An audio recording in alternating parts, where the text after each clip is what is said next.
Hafta davomida qabul qilingan qonunchilikdagi yangiliklar bilan tanishing. Studiyada Surayyo Oblakova. Assalomu alaykum. Davlat mudofaa buyurtmasi to'g'risidagi qonun qabul qilindi. Davlat mudofaa buyurtmasi O'zbekiston Respublikasi Qurolli kuchlarini qurollantirish bo'yicha davlat komissiyasi tomonidan tasdiqlanadigan harbiy va ikki xil maqsadga mo'ljallangan mahsulotlarni xarid qilish uchun davlat buyurtmasi hisoblanadi. Davlat mudofaa buyurtmasining asosiy vazifalari quyidagilardan iborat: mamlakatning milliy manfaatlaridan, jahondagi va mintaqadagi harbiy siyosiy vaziyatdan, harbiy sohada milliy xavfsizlikka bo'lgan tahdidlar darajasidan, zamonaviy harbiy mojarolarning xususiyatidan kelib chiqqan holda davlat mudofaa buyurtmasini shakllantirish, tasdiqlash va bajarish, buyurtmachilarni harbiy va ikki xil maqsadga mo'ljallangan mahsulotlar bilan o'z vaqtida hamda kafolatli tarzda qurollantirish va ta'minlash, davlat mudofaa buyurtmasi uchun ajratilgan moliyaviy resurslardan maqsadli va samarali foydalanilishini ta'minlash. Chet el fuqarolari uchun maxsus soliq rejimini joriy etish chora-tadbirlari to'g'risidagi Prezident farmoni bilan chet el fuqarolari uchun maxsus soliq rejimi joriy etiladi. Farmonga ko'ra 2026-yil 1-yanvardan quyidagi shartlarga javob beradigan chet el fuqarolarining O'zbekiston Respublikasi hududidan tashqaridagi manbalardan olingan daromadlarni jismoniy shaxslardan olinadigan daromad solig'idan ozod qilishni nazarda tutuvchi chet el fuqarolarining daromadlarini soliqqa tortishning maxsus soliq rejimi joriy etiladi. 50 ming AQSh dollari miqdorida maxsus yig'im to'lash.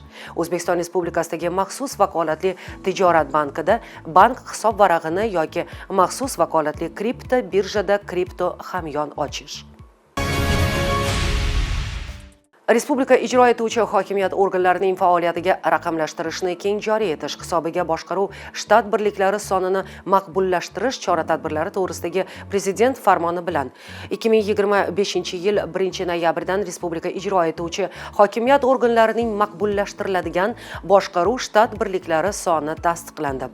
Respublika ijro etuvchi hokimiyat organlari sohaga oid bo'lmagan vazifalarning qisqartirilishi va faoliyatiga raqamli texnologiyalarning joriy etilishini, ma'lumotlarni qayta ishlash hamda sun'iy intellektga asoslangan loyihalarni ishga tushirish uchun texnik infratuzilma yaratish, ijtimoiy soha va iqtisodiyot tarmoqlarida mazkur yo'nalishdagi ustuvor loyihalar amalga oshirilishini, sun'iy intellekt texnologiyalaridan foydalanish bo'yicha aholining bilim va ko'nikmalarini oshirish, kadrlar salohiyatini rivojlantirilishini ta'minlab boradi.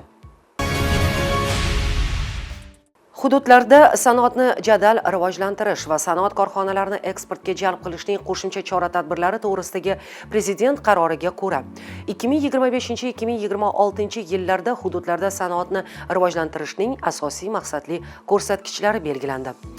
2026-yil 1-yanvardan boshlab 2028-yil 1-yanvarga qadar sanoat korxonalari ishchilarining o'rtacha ish haqqi miqdori har oyda mehnatga haq to'lash eng kam miqdorining 2 baravaridan kam bo'lmagan mahalliy sanoat korxonalarining ishchilarini tashish va ovqatlantirish bilan bog'liq xarajatlardan har bir ishchi xodim uchun bir oyda bir bazaviy hisoblash miqdorigacha bo'lgan qismi ijtimoiy soliq bazasidan chiqarib tashlanadi. O'z ehtiyoji uchun gips xomashyosini qazib chiqaruvchi va undan tayyor qurilish materiallari ishlab chiqaruvchi korxonalarga gips olish uchun belgilangan yer qa'ridan foydalanganlik uchun soliq stavkasi 50% miqdorida qo'llanadi.